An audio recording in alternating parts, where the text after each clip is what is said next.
Hare Krishna, everyone. Welcome back to the daily readings of Srila Prabhupada's books.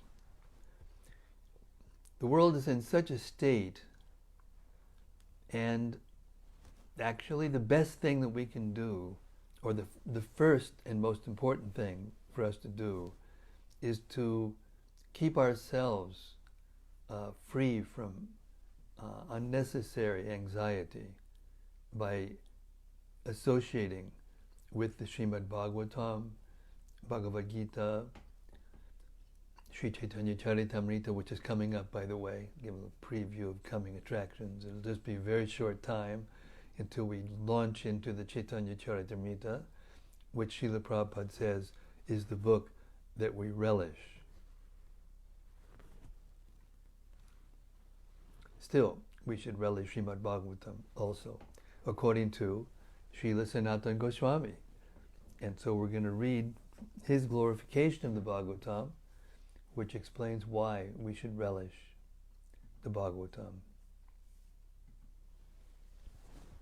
Srimad-Bhagavata Mahima Stotram. And it goes like this. Sarva Shastra Piyusha Sarva Vedaika Satpala Sarva Siddhanta Ratnaja Sarvalokaitka Drik Prada. O nectar from the ocean of all scriptures, singular fruit of all the Vedas, rich mine of the precious gems of all conclusive truths, you are the only giver of sight to all the worlds.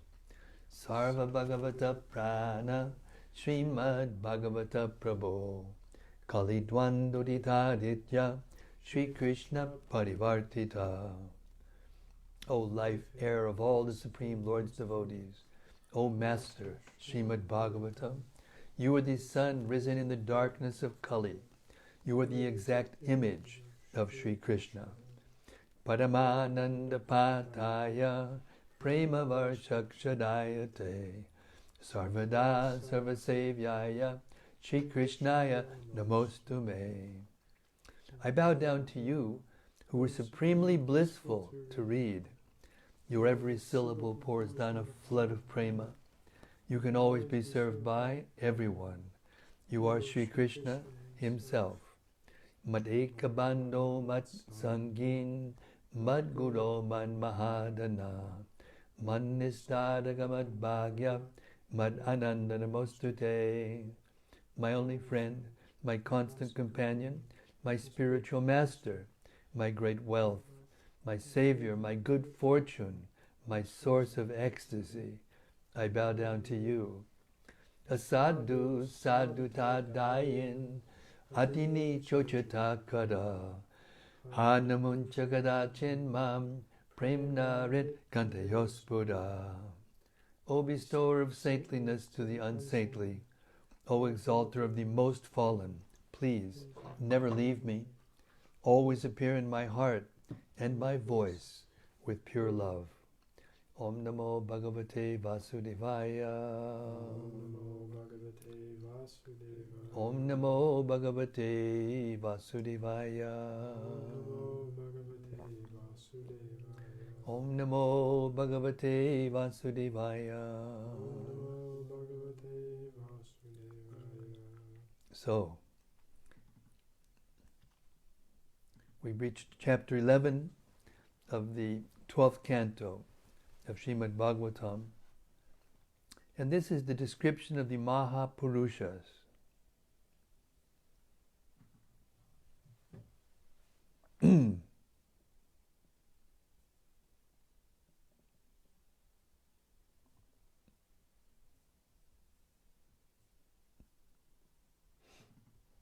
Summary of the chapter.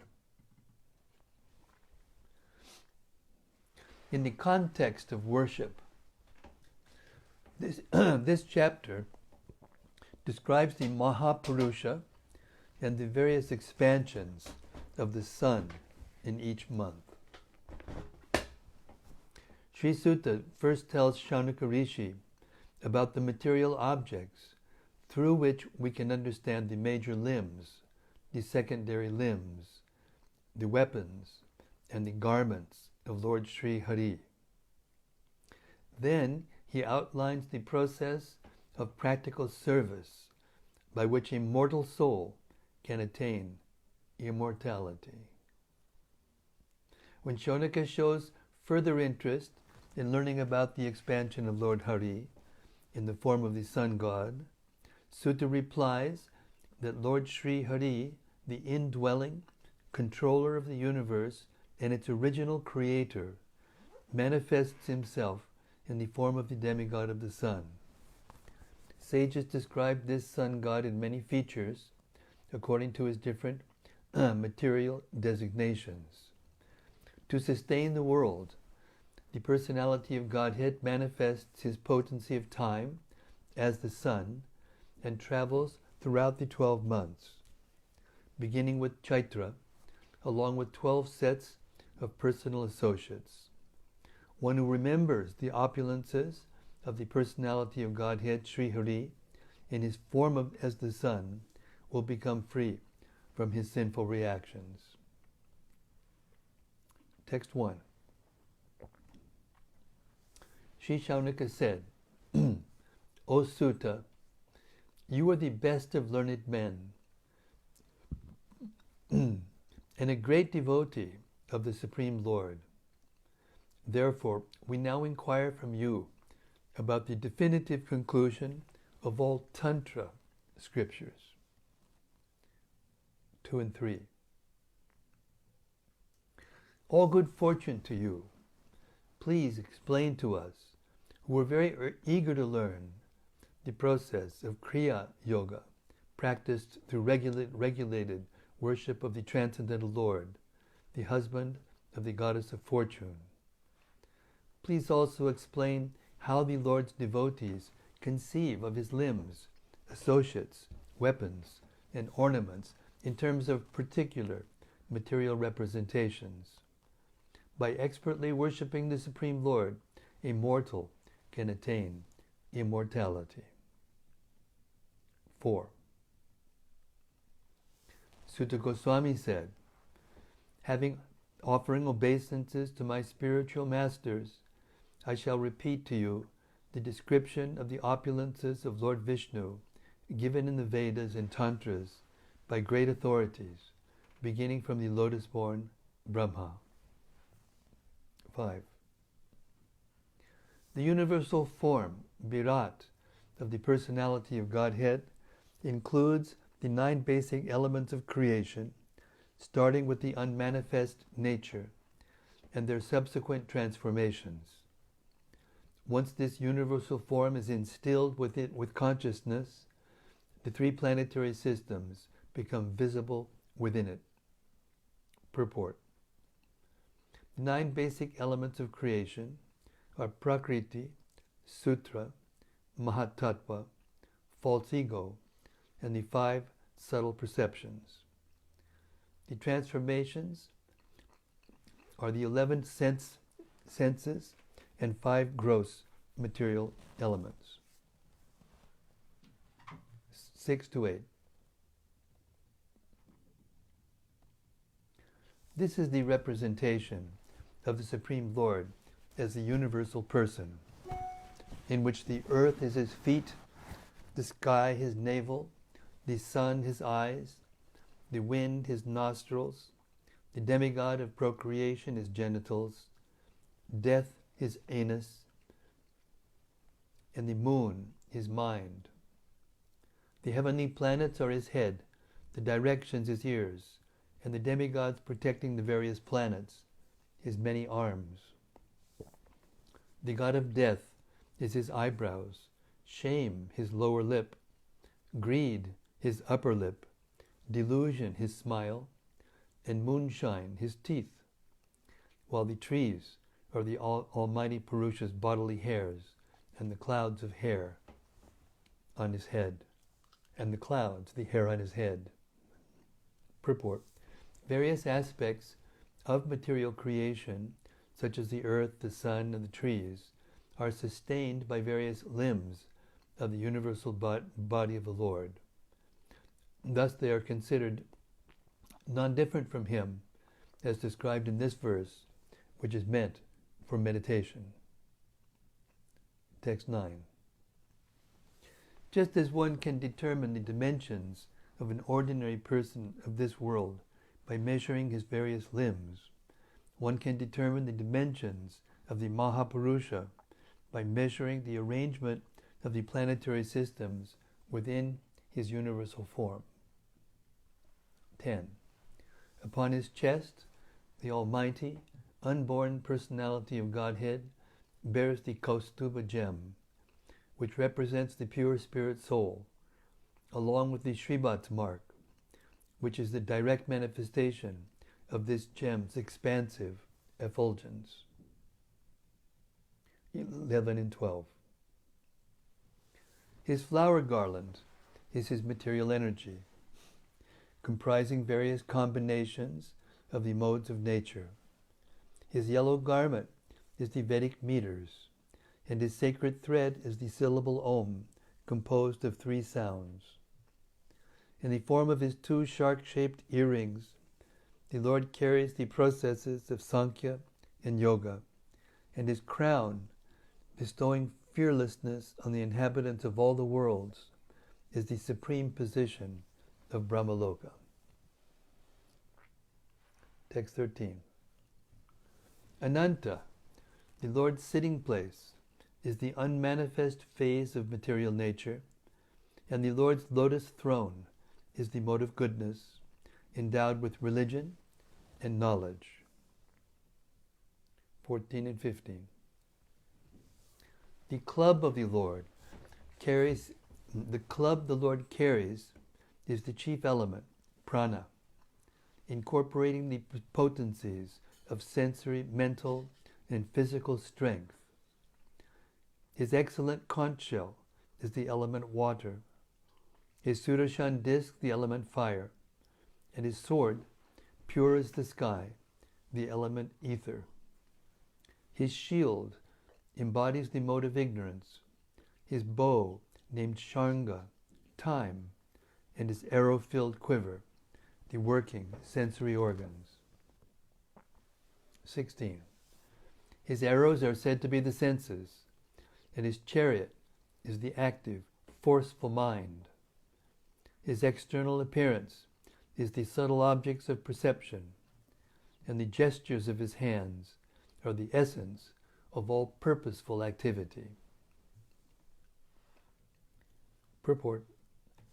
All activity is ultimately aimed at the supreme perfection of life, and this perfection is awarded by the merciful hands of the Lord.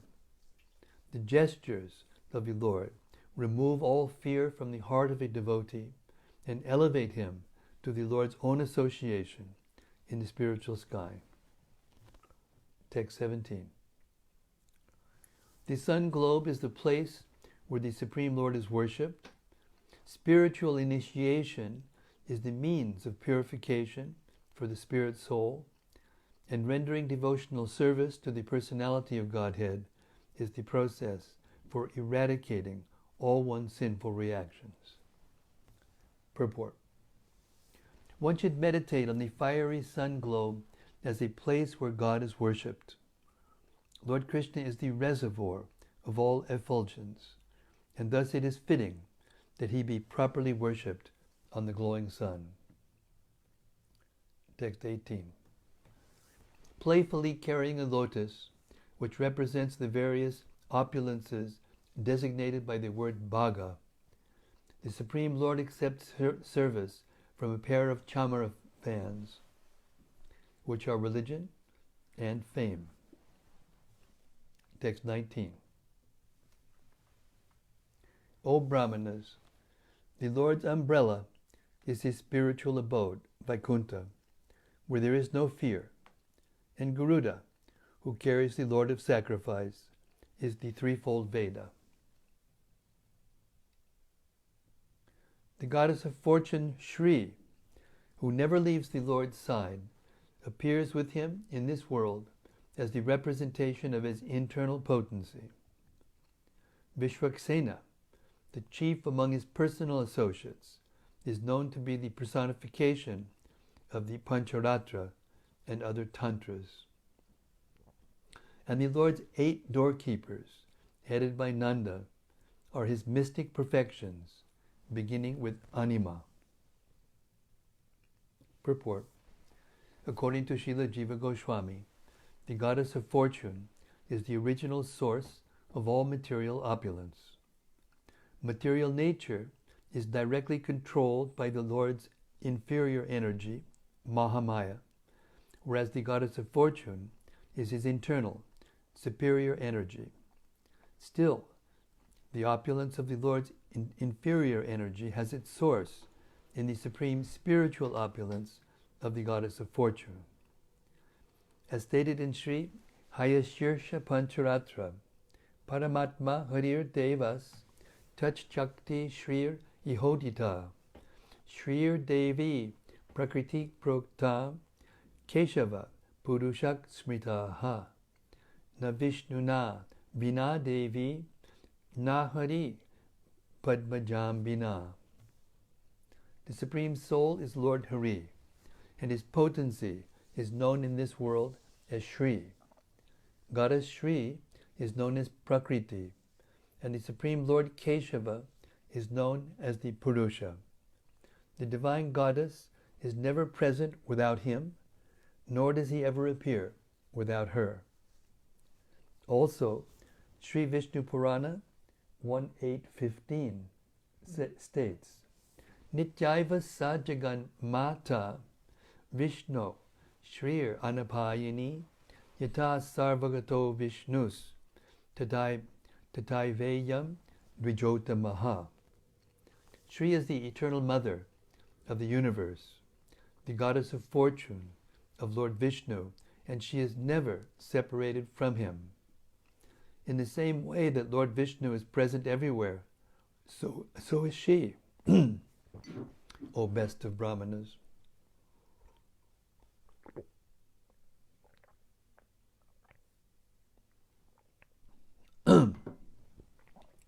Also, in the Vishnu Purana 1.9.140, Evang Yata Jagat Swami Devadevo Janardanaha Avataram Karotyeva Tatashris Tat Sahayani.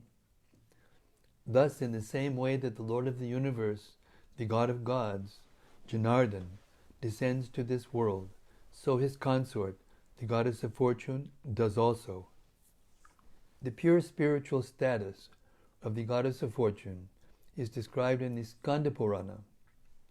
Apadam Twakshadam Yasa Prakritir Jadarupika Shri Pada Prakriti Prokta Chaitana Vishnu Sangshaya Tam Akshadam Padam Prahu Paratak Padam Akshadam Harir Evakila Gunopi Akshada Trayam Iditam. The inferior, infallible entity is that nature who manifests as the material world. The goddess of fortune, on the other hand, is known as the superior nature. She is pure consciousness and is under the direct shelter of Lord Vishnu. While she is said to be the superior, infallible entity, that infallible entity who is greater than the greatest is Lord Hari himself, the original possessor of all transcendental qualities. In this way, three distinct infallible entities are described. Thus, although the inferior energy of the Lord is infallible in her function, her power to manifest temporary illusory opulences exists by the grace of the internal energy, the goddess of fortune, who is the personal consort of the Supreme Lord. The Padma Purana 256, 9 through 21 lists 18 doorkeepers of the Lord: Nanda, Sunanda, Jaya, Vijaya, Chanda, Prachanda, Bhadra, Subhadra, Data, Vidata, Kumuda, Kumudaksha, Pundariksha, Vamana, Shankukarna, Sarvanetra, Sumukha, and suprastita. Supratishtata. 21. Vasudeva, Sankarshan, Pradyumna, and Aniruddha are the names of the direct personal expansions of the Supreme Godhead, O Brahmana Shonika. 22. One can conceive of the Supreme Personality of Godhead in terms of awakened consciousness, sleep, and deep sleep, which function respectively through external objects, and the mind and material intelligence.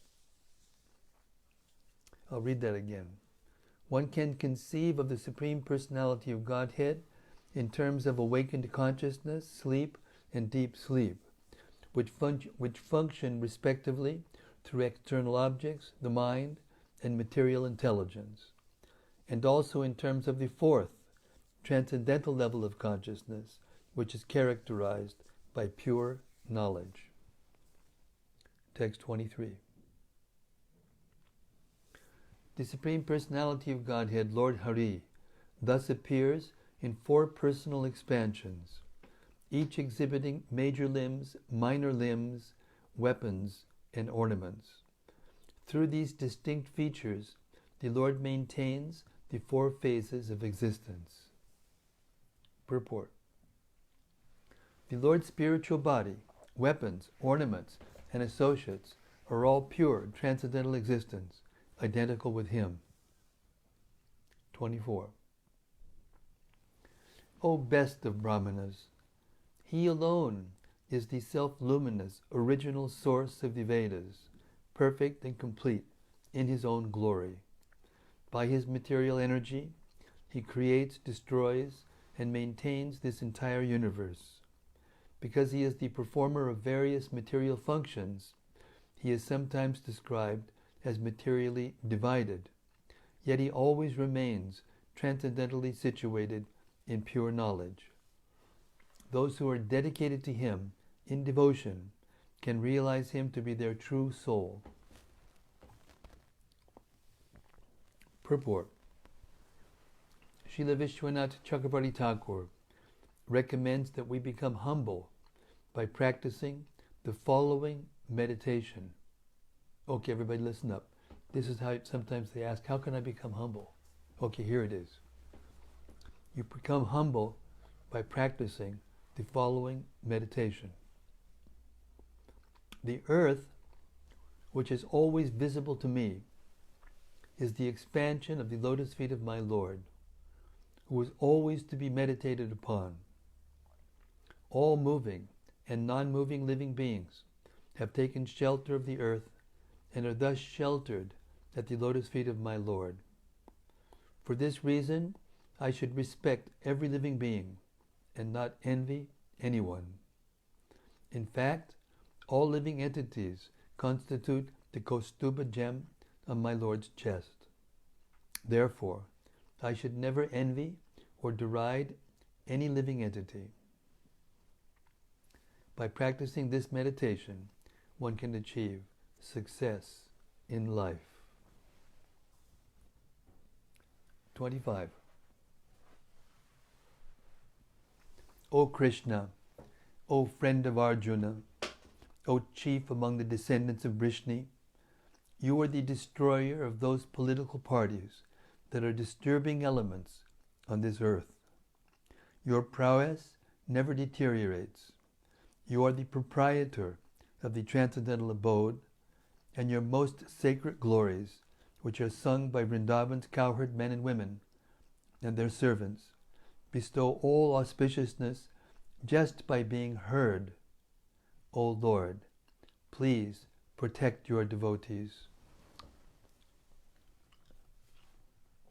26. Anyone who rises early in the morning and with a purified mind fixed upon the Mahapurusa quietly chants this description of his characteristics will realize him as the Supreme Absolute Truth residing within the heart. 27 and 28. Sri Shaunika said, Please describe to us, who have great faith in your words, the different sets of 7 personal features and associates the sun god exhibits during each month, along with their names and activities.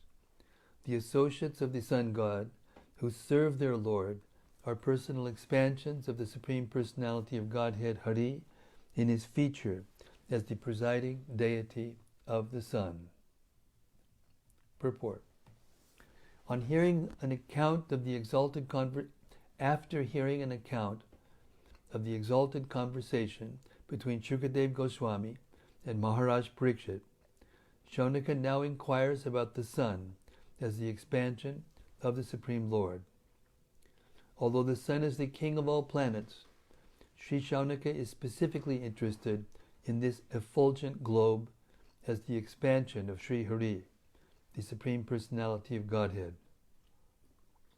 The personalities related with the sun are of 7 categories.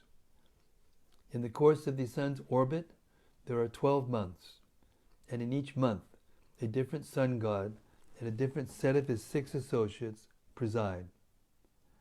In each of the 12 months, beginning from Vaishakha, there are different names for the sun god himself: the sage, the yaksha, the gandharva, the apsara, the rakshasa, and the naga, making a total of 7 categories.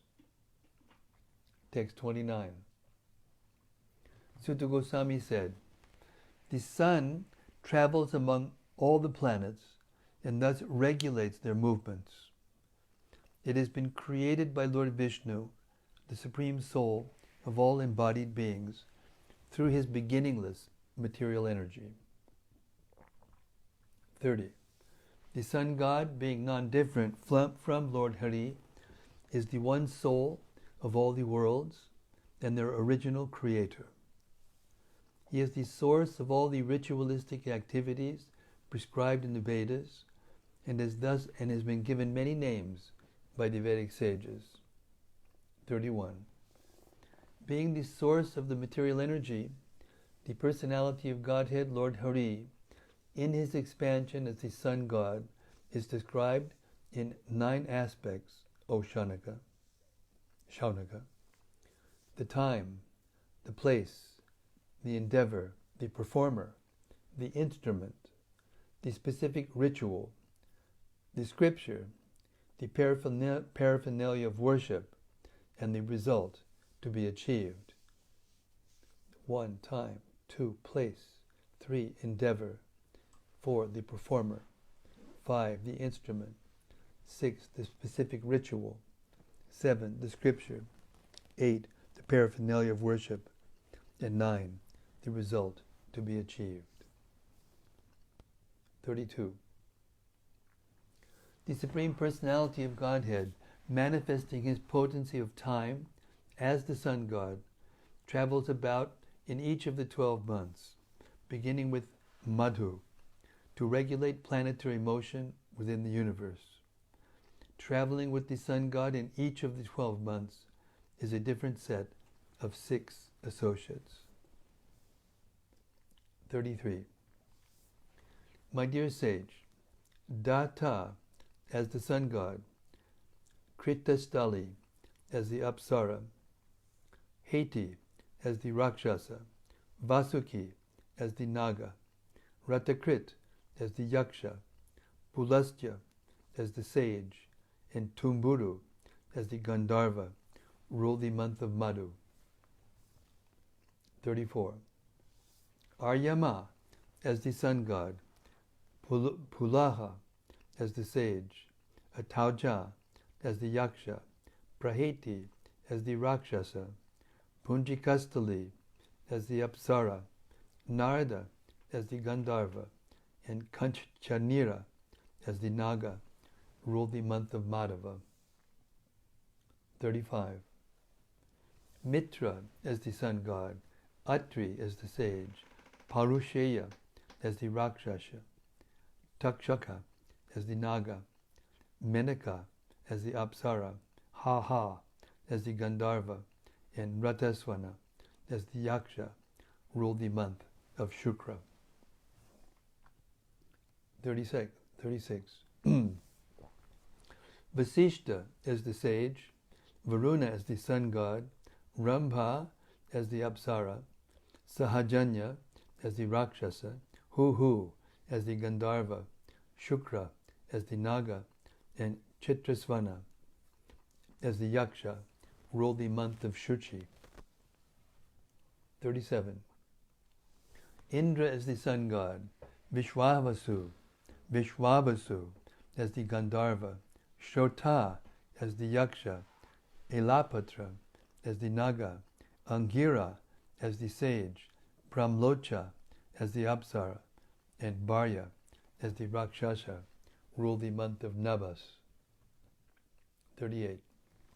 Vivaswan as the sun god, Ugrasena as the Gandharva, Vyagra as the Rakshasa, Asarana as the Yaksha, Brigu as the sage, Anumlocha as the Apsara, and Shankapala as the Naga rule the month of Nabaswa. 39. Pusha as the sun god, Dhananjaya as the Naga, Vata as the Rakshasa, Shushena as the Gandharva, Suruchi as the Yaksha, Gritachi as the Apsara, and Gautama as the sage rule the month of Tapas. 40.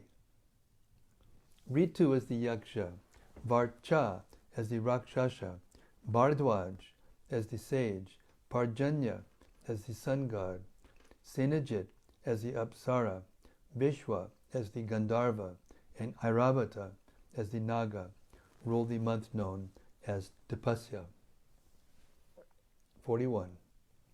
Angshu as the sun god, Kashyapa as the sage, Tarksha as the Yaksha, Ritasena as the Gandharva, Urvashi as the Apsara, Vidyuchatru as the Rakshasa, and Mahashanka as the Naga rule the month of Sahas.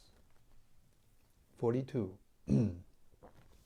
Bagha as the sun god, Spurja as the Rakshasa, Arishtanemi as the Gandharva, Urna as the Yaksha, Ayur as the sage, Kartokata as the Naga, and Purvachiti as the Apsara rule the month of Pusha. 43. Twashta as the sun god, Jamadagni as the son of Richika, the son of Jamadagni, the son of Richika as the sage, Kambalashva as the Naga, Tilotama as the Apsara, Brahmapeta as the Rakshasa, Shatajit as the Yaksha, and Dhritarashtra as the Gandharva maintain the month of Isha. 44. Vishnu as the sun god, Ashvatara as the Naga, Ramba as the Apsara, Suyavarcha as the Gandharva, Satyajit as the Yaksha, Vishwamrita as the sage, and Mahapeta as the Rakshasa rule the month Urja. Purport. All these sun gods and their associates are mentioned in divisions in the Kurma Purana as follows, and I'll skip the Sanskrit. It's a long Sanskrit. It just gives the Sanskrit in order to document what we just heard in those verses from the Kurma Purana. 45. All these personalities are the opulent expansions of the Supreme Personality of Godhead Vishnu in the form of the Sun God. These deities take away all sinful reactions of those who remember them each day at dawn and sunset. Who thinks Krishna doesn't take care of it? He gives us so many ways that we can remove our sinful activities. Thus, throughout the 12 months, The Lord of the Sun travels in all directions with his 6 types of associates, disseminating among the inhabitants of this universe purity of consciousness for both this life and the next. 47 and 48. While the sages glorified the Sun God with the hymns of the Sama, Rig, and Yajur Vedas, which reveal his identity, the Gandharvas also sing his praises, and the Apsaras dance before his chariot. The Nagas firmly bind up the chariot, and the Yakshas harness the horses to the chariot, while the powerful Rakshasas push from behind. Everybody's got their duties. 49. Facing the chariot, the 60,000 Brahmana sages, known as Valakilyas, travel in front and offer prayers to the Almighty Sun God with Vedic mantras. 50. From the protection of all the worlds, for the protection of all the worlds, the Supreme Personality of Godhead, Hari, who is unborn and without beginning or end, thus expands himself during each day of Brahma into these specific categories of his personal representations. It's all going on by chance? I don't think so. Thus end the purports of the humble servants of His Divine Grace, A.C. Bhaktivedanta Swami Prabhupada, to the 12th Canto, 11th chapter of Srimad-Bhagavatam, entitled Summary Description of the Mahapurusa. Jai! All glories to Surya Narayan, the Sun God, and all of his expansions, and all of his worshippers, and he is taking care of everyone in his form of time. Haribol, Haribol. Okay, another act in the drama is over, and we're now going on to chapter 12. How many verses are in chapter 12? 60-something. Oh, 60-something. Okay, we'll start. Chapter 12. 12 cantos, 12th chapter. The topics of Srimad-Bhagavatam summarized. Just in case you missed it, in the last, whatever, year and a half we've been reading this. Here goes a summary. In this chapter, Sri Sutta Goswami summarizes the subjects discussed in Srimad-Bhagavatam. The Supreme Lord Sri Hari personally removes all the distress of a person who hears about his glories. Whatever words glorify the innumerable transcendental qualities of the personality of Godhead are truthful, auspicious, and conducive to piety, whereas all other words are impure. Discussions of topics concerning the Supreme Lord bestow ecstasy, which remains constantly new, but persons who are like crows become absorbed in unessential topics, those unrelated to the personality of Godhead. By chanting and hearing the countless names of Lord Sri Hari, which describe his glorious qualities, all human beings can be relieved of their sins. Neither knowledge devoid of devotion for Lord Vishnu, nor fruitive work not offered to him have any real beauty. By constant remembrance of Lord Krishna, on the other hand, all one's inauspicious desires are destroyed, one's mind is purified, and one attains devotion for Lord Sri Hari, along with knowledge filled with realization and detachment. Sutta Goswami then states that previously, in the assembly of Maharaj Parikshit, he heard from the mouth of Sri Shukadev the glories of Sri Krishna, which annihilate all sinful reactions, and that now he has related these glories to the sages at Naimisharanya. By hearing Srimad-Bhagavatam, the spirit soul is purified and obtains salvations from all sins and all kinds of fear.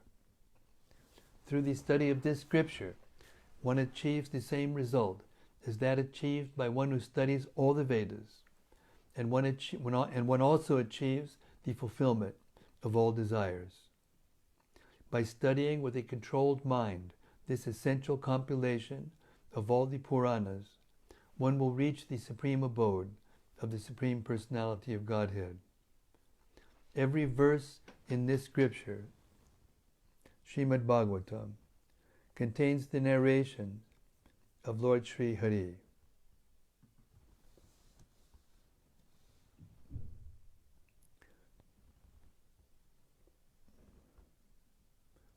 Every verse of this scripture, Srimad-Bhagavatam, contains the narrations of Lord Sri Hari, who has innumerable personal forms. Finally, Sri Suta offers obeisances to the unborn and unlimited Supreme Soul, Sri Krishna, as well as to Sri Shukadev, the son of Vyas, who is capable of destroying the sins of all living beings. It makes more that gives me more perspective on this one verse we chant every day, that said that every syllable pours down a flood of prema.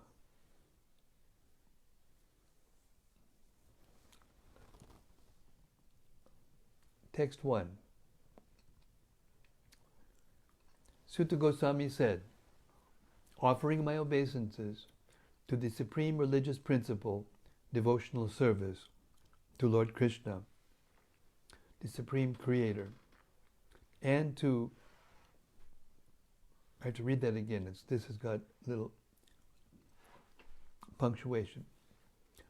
Sri Sutta Goswami said, offering my obeisances to the supreme religious principle, devotional service, to Lord Krishna, the Supreme Creator, and to all the Brahmanas, I shall now describe the eternal principles of religion. Purport. In this 12th chapter of the 12th Canto, Sutta Goswami will summarize all the topics of Srimad-Bhagavatam, beginning from the first canto. O sages, O great sages, I have narrated to you the wonderful pastimes of Lord Vishnu, as you inquired about them from me. Hearing such narrations is the suitable engagement for a person who is actually a human being. Well, there's a big improvement of the earth at the moment. Get these books out. Make the hearing of such narrations the suitable engagement for a person who is actually a human being. Purport.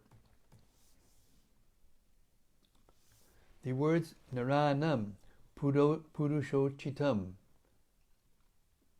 indicate that men and women who actually come to the standard of human life hear and chant the glories of the Supreme Lord, whereas uncivilized persons may not be interested in the science of God. Text 3. This literature fully glorifies the Supreme Personality of Godhead, Hari, who removes all his devotees' sinful reactions. The Lord is glorified as Narayana, Rishikesha, and the Lord of the Sattvatas. Purport. Lord Krishna's many holy names indicate his extraordinary transcendental qualities. The name Hari indicates that the Lord removes all sins from the heart of his devotee. Narayana indicates that the Lord sustains the existence of all other beings. Rishikesha indicates that Lord Krishna is the ultimate controller of the senses of all living beings. The word Bhagavan indicates that Lord Krishna is the all-attractive Supreme Being. And the words Sattvatam Pati indicate that the Lord is naturally the master of saintly and religious people, especially the members of the exalted Yadu family. Text 4. This literature describes the mystery of the Supreme Absolute Truth, the source of the creation and annihilation of this universe. Also presented are divine knowledge of Him, together with the process of its cultivation and the transcendental realization one achieves. Text 5. The following topics are also narrated. The process of devotional service, together with its subsidiary feature of renunciation, and the histories of Maharaj Parikshit and the sage Narada. Text 6. Also described are saintly King Parikshit's sitting down to fast until death in response to the curse of a Brahmana's son, and the conversations between Parikshit and Shukadev Goswami, who was the best of all Brahmanas. 7. The Bhagavatam explains how one can attain liberation at the time of death by practicing fixed meditation in yoga.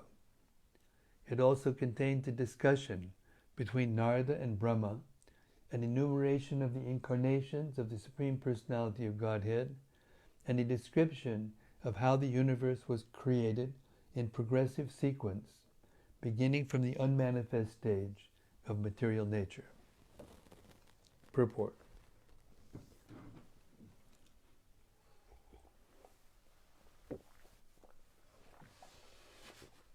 Srila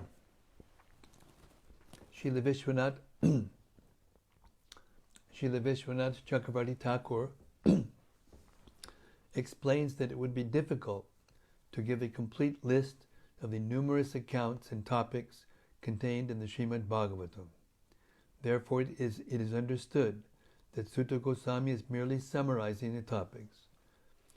We should not consider the topics he fails to mention here less important or superfluous, since every letter and word of Srimad-Bhagavatam is absolute, Krishna-conscious sound vibration. Text 8. This scripture also relates to discussions Vidura had with Uddhava and with Maitreya, inquires about the subject matter of this Purana and the winding up of creation within the body of the Supreme Lord at the time of annihilation. 9. The creation effected by the agitation of the modes of material nature, the 7 stages of evolution by elemental transformation, and the construction of the universal egg, from which arises the universal form of the Supreme Lord. All these are thoroughly described. 10.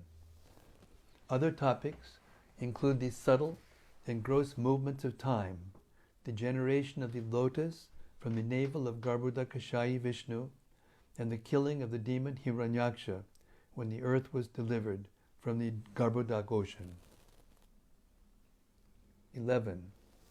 The Bhagavatam also describes the creation of demigods, animals, and demoniac species of life, the birth of Lord Rudra, and the appearance of Swayambhuva Manu from the half-man, half-woman, Ishvara. Text 12.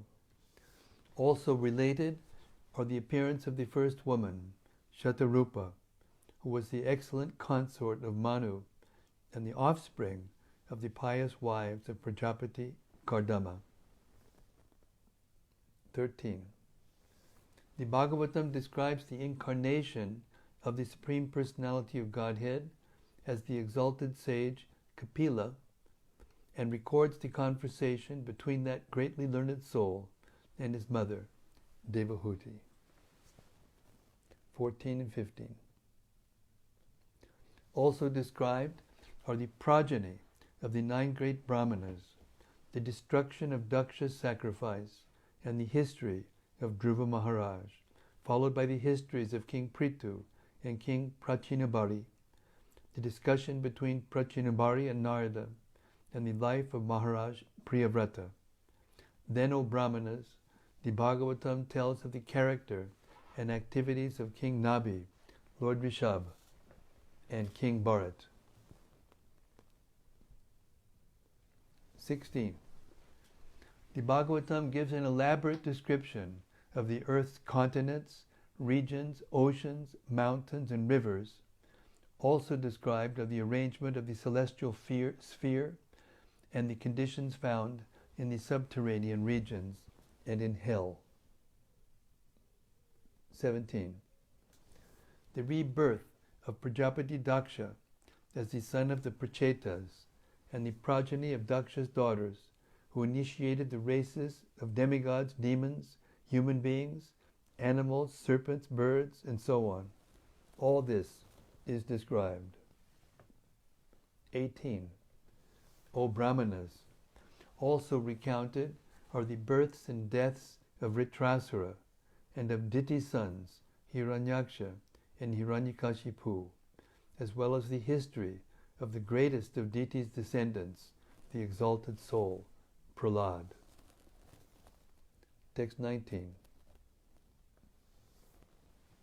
The reign of each Manu, the liberation of Gajendra, and the special incarnations of Lord Vishnu in each Manvantara, such as Lord Hayashirsha, are described as well. 20. The Bhagavatam also tells of the appearances of the Lord of the universe as Kurma, Matsya, Narasingha, and Vamana, and of the demigods churning of the milk ocean to obtain nectar. 21. On account of a great battle fought between the demigods and the demons, a systematic description of the dynasties of various kings and narrations concerning Ikshvaku's birth, his dynasty, and the dynasty of the pious Sujumna are all presented within this literature. Text 22. Also related are the histories of Ila and Tara, and the description of the descendants of the sun god, including such kings as Shashada and Nriga. 23. The histories of Sukanya, Shayati, the intelligent Kukutsta, and Katvanga, Mandata, Saubari, and Sagara are narrated. 24. The Bhagavatam narrates the sanctifying pastimes of Lord Ramachandra, the king of Koshala, and also explains how King Nimi abandoned his material body. The appearance of the descendants of King Janaka is also mentioned. 25 and 26. The Srimad-Bhagavatam describes how Lord Parashurama, the greatest descendant of Bhrigu, annihilated all the Kshatriyas on the face of the earth. It further recounts the lives of glorious kings who appeared in the dynasty of the moon god kings, such as Aila, Yayati, Nahusha, Dushmanta's son Bharat, Shantanu's son Bhishma, also described as the great dynasty founded by King Yadu, the eldest son of Yayati. 27. How Sri Krishna, the Supreme Personality of Godhead and Lord of the Universe, descended into this Yadu dynasty, how he took birth in the home of Vasudeva, and how he then grew up in Gokula. All this is described in detail. And I will stop here.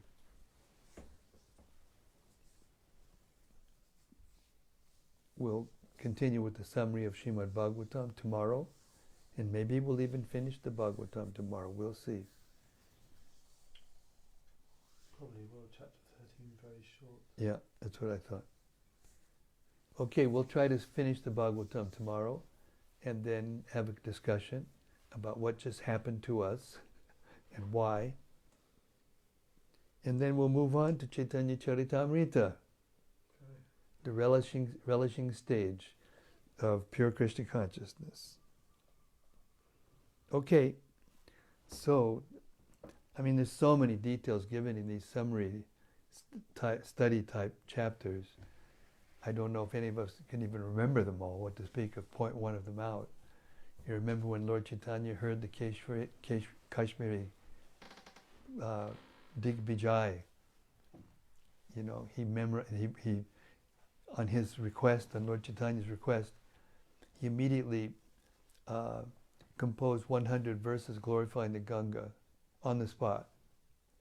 And then Lord Chaitanya memorized every single word without a mistake, and then pointed out some good qualities and some bad mistakes.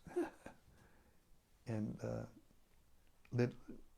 needless to say, this Pandit was stunned.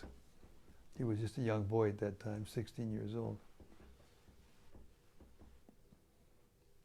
Okay, the open mic is open. Anybody who wants to say something?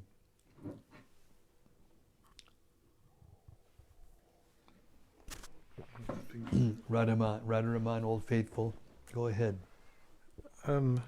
It's not about a specific point, but I was just appreciating, as we've gone through the 11th canto and now nearly completed the 12th canto. It seems the entire philosophy is actually packed into these two cantos in a very wonderful way. Yeah, very good point. Somebody asked a question the other day, didn't they? If the face, shining face, is the 10th canto, what's the 11th and 12th canto? I mean, I'm speculating a little bit, but it seems logical that it would be the crown. Crown on the head of the Bhagavatam. Krishna's crown, or his turban. Nice. Yes, please. There's something from Dayal Haribol Dayal Nitai. Says, thank you, Srila Guru Maharaj, for your live readings. Please accept my obeisances. Yesterday, text 14 of chapter 9 mentioned 4 sources of birth for conditioned souls. One being perspiration. What species would be an example, and how does it work? Thank you, your servant, Dhavanitai Das. Well, you can't understand how it works. You can only understand the principle. To understand how that works is beyond our pay grade as conditioned souls. But suffice it to say this, that there are certain species of life, especially kind of insects, which the soul will enter into the perspiration when it has become, how do I say, sufficiently congealed or sufficiently, when it becomes a suitable materially for the soul to enter, who gets that kind of body. Just like within the embryo, there's a secretion of the male and female, and when they combine, they create an atmosphere, a situation which is conducive for the soul to enter and act out the material desires that it has in its subtle body. And I don't know more details than that. There are more details in the Vedas, but I don't know what they are exactly. But that's the principle. There are different types of insects and living beings, some of whom we can't even see, that will take a body from that part of material nature, those ingredients.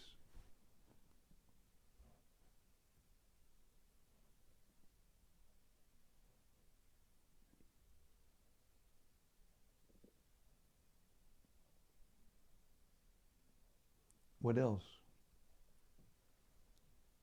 He's looking for a specific example, and I'm sorry that it's not in my database.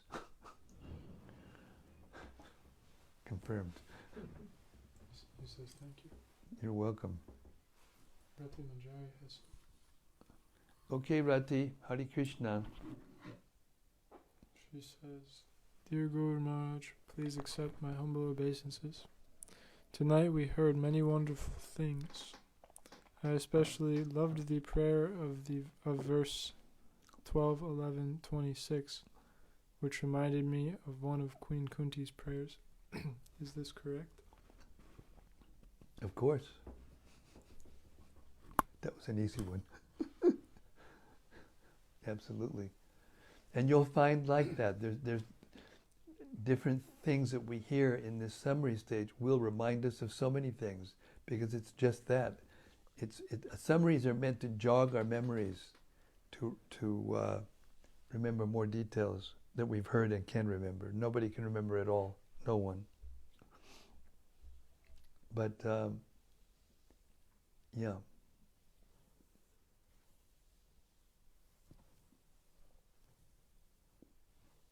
Just like Sanatana Goswami, he wrote Srimad-Bhagavatam, which is a very lengthy and very wonderful kind of essence of the Bhagavatam. But then he wrote the Sri Krishna Lila Stava, and those verses that we chant every day, the Srimad-Bhagavatam, Mahima Stotram, it comes from that scripture. And it's very simple, vocative Sanskrit, just very short, but it's meant to jog the memory, to remember the details of Krishna's pastimes. So like that, the summary parts, of the scriptures are meant to jog our memory and relive them and taste them again, and so like that, so we can remember more.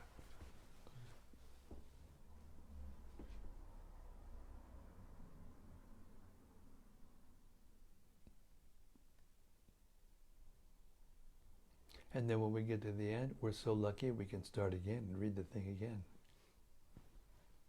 And each time we read it, we hear something new. No end to it.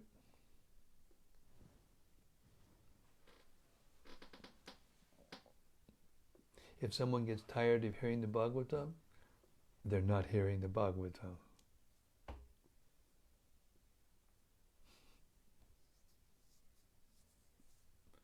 Every Rasa Shastra, every commentary, so many scriptures, so many sages write, and it's all based on the Bhagavatam.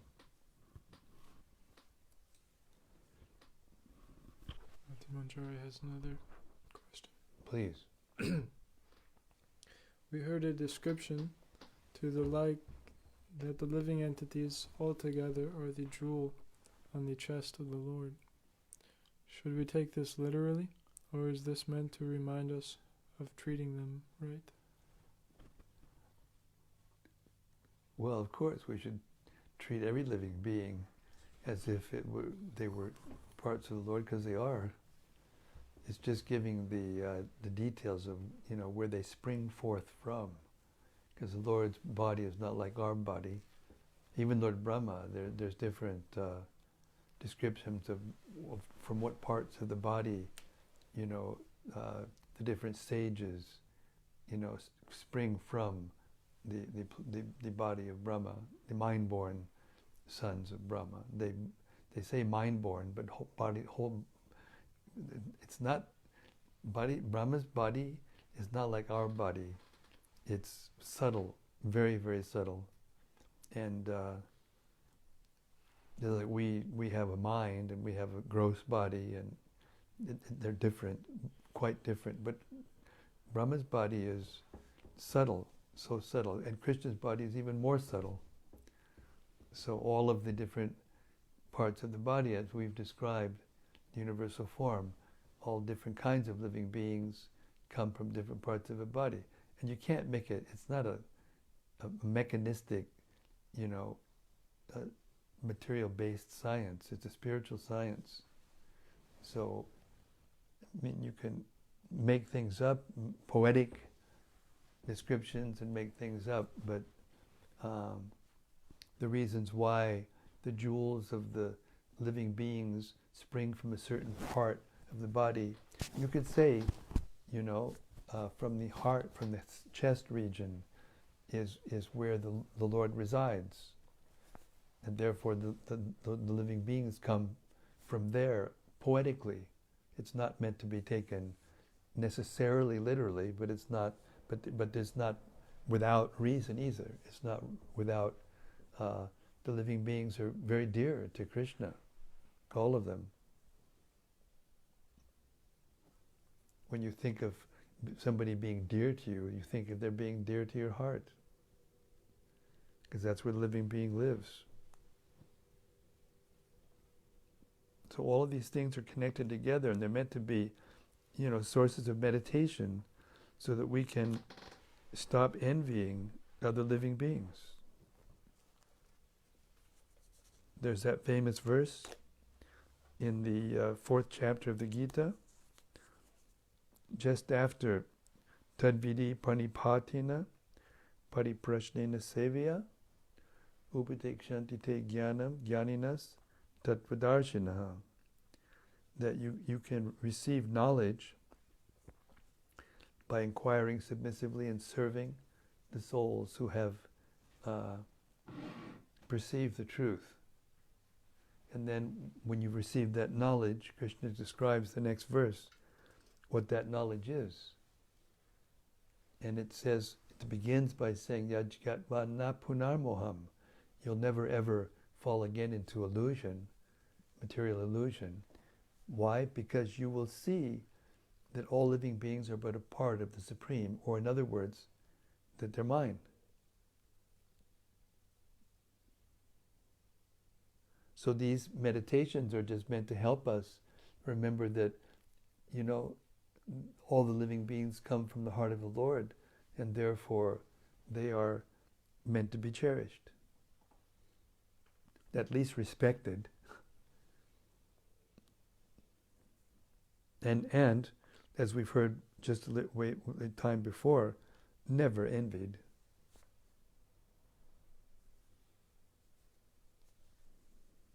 Just seeing what's happening to the world now. There's so much envy going on. Everybody is against this kind of person or that kind of person, or this nationality or that religion or this political party or whatever it is. They've all stacked themselves up against one another due to tremendous feelings of envy. Enmity, enmity, they come from the same word.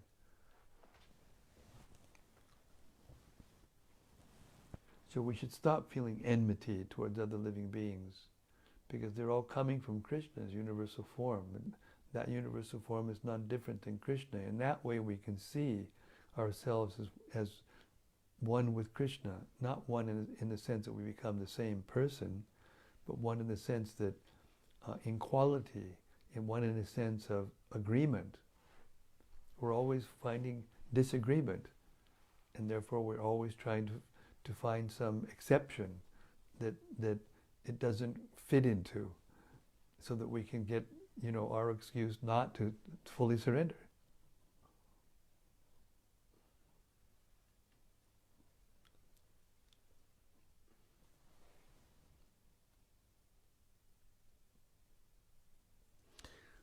Prabhupada many times explained to us that the process of spiritual science is different than mundane mechanistic science, because it requires first surrender, and then one can understand.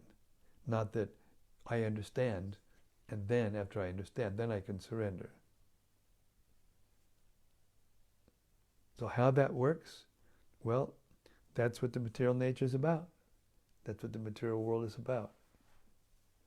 To treat the souls in such a way as they will eventually come to the conclusion on their own.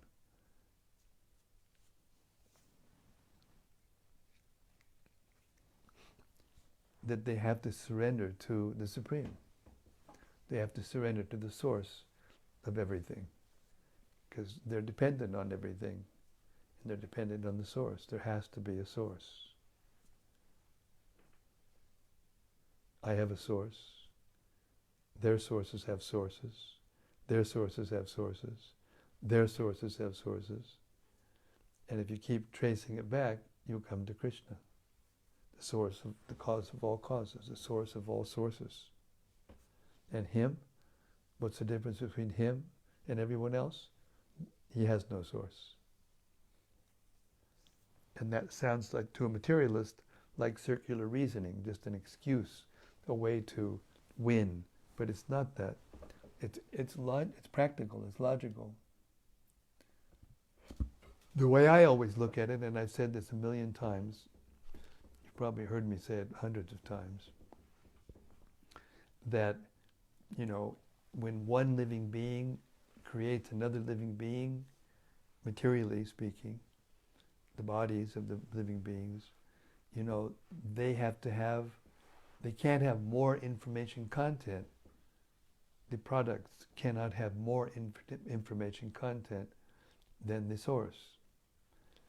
So if you just follow that logical conclusion, then the source must have the information content for all other forms and all other situations and all other things.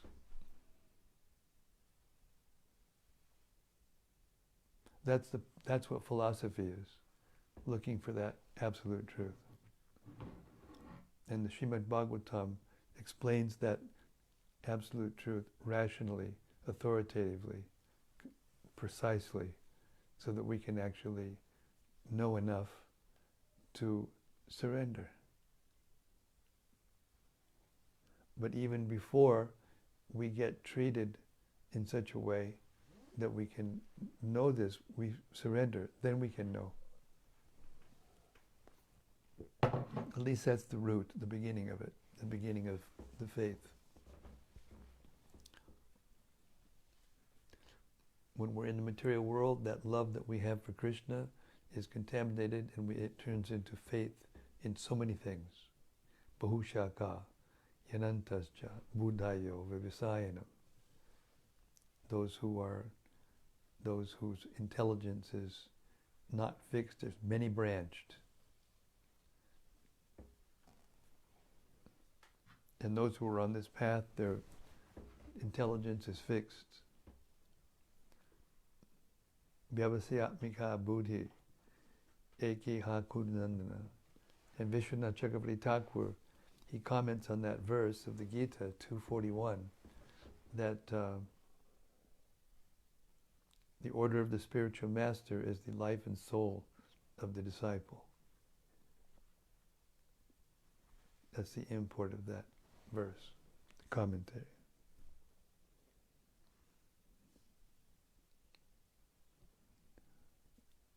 So if we want to know, we have to surrender to the one who knows, Krishna.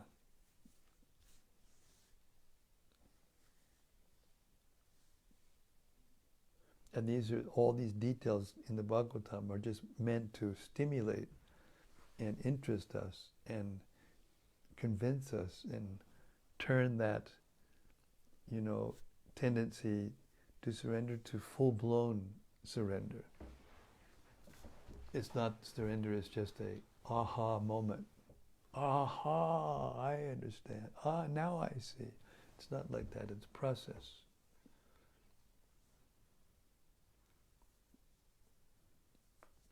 And that's all I have to say about that.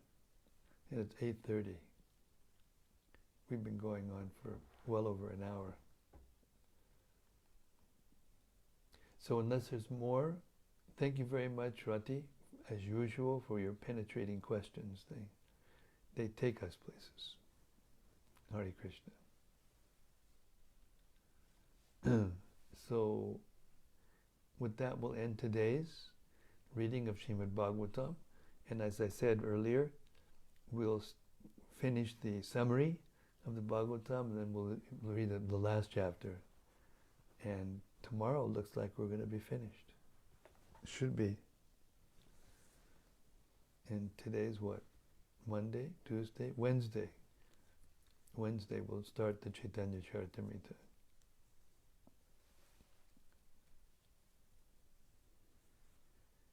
thank you everyone out in cyberspace. We hope that you're safe and well and happy and growing spiritually after this process of hearing the Srimad-Bhagavatam together. We've just heard what happens when you hear the Bhagavatam, like we've been hearing every day for such a long time. It's so wonderful, isn't it? Then when you hear the summary, it just brings back the memories of all the things that we've heard, like you said. It really, amplifies everything. Okay, Srimad-Bhagavatam ki jai. Gaur Premanandi, Hari Hari Bol. See you tomorrow night. Same time, same station. And I'm very seriously thinking of just going on Saturday nights also to make it again, 7 days a week. Hare Krishna. See you tomorrow.